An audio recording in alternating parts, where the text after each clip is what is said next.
क्या यूपीआई बंद हो सकता है? बैंक चार्ज भी बढ़ सकते हैं। टीडीएस नियमों में बड़ा बदलाव। 1 अप्रैल 2025 से कई महत्वपूर्ण नियमों में बदलाव होने जा रहा है। ये बदलाव सीधे आपकी जेब, बैंकिंग, डिजिटल पेमेंट, यात्रा और टैक्स से जुड़े हैं। अगर आपको इनकी जानकारी नहीं है तो हो सकता है कि आपको भारी जुर्माना भरना पड़े या फिर लंबी कानूनी प्रक्रिया से जूझना पड़े। तो आइए जानते हैं वो अहम बदलाव जो आपकी रोजमर्रा की जिंदगी पर असर डालने वाले हैं। अगर आप यूपीआई से पेमेंट करते हैं तो ये खबर आपके लिए बेहद जरूरी है। National payment corporation of India ने बड़ा फैसला लिया है।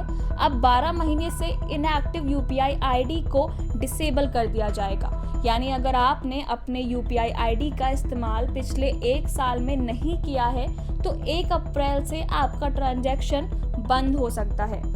एसबीआई, पीएनबी समेत कई बड़े बैंक मिनिमम बैलेंस के नियमों में बदलाव कर रहे हैं। अब मिनिमम बैलेंस की सीमा आपके इलाके के आधार पर तय होगी। यानी गांव, कस्बों और शहरों में इसके अलग अलग नियम होंगे। अगर अकाउंट में पर्याप्त बैलेंस नहीं रखा गया तो आपको पेनल्टी देनी पड़ सकती है।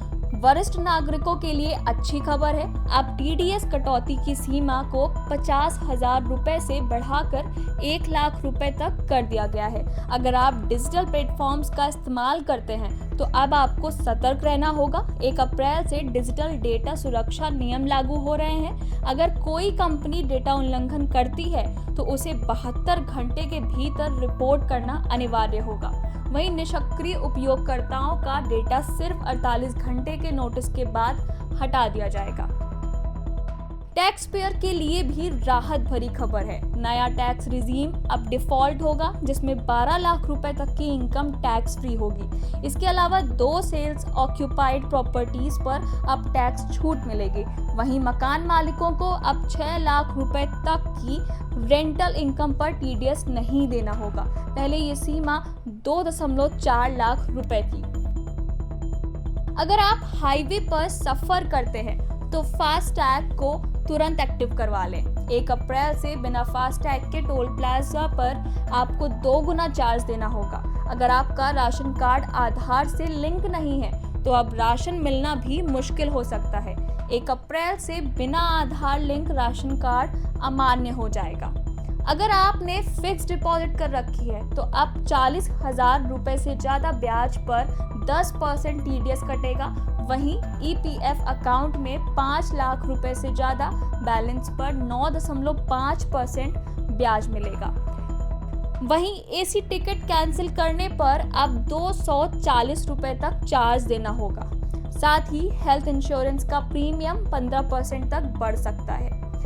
इसके अलावा फास्टैग और ड्राइविंग लाइसेंस जैसे परिवहन नियमों में बदलाव ये दर्शाते हैं कि सरकार डिजिटल इंडिया को और मजबूत करने की दिशा में आगे बढ़ रही है।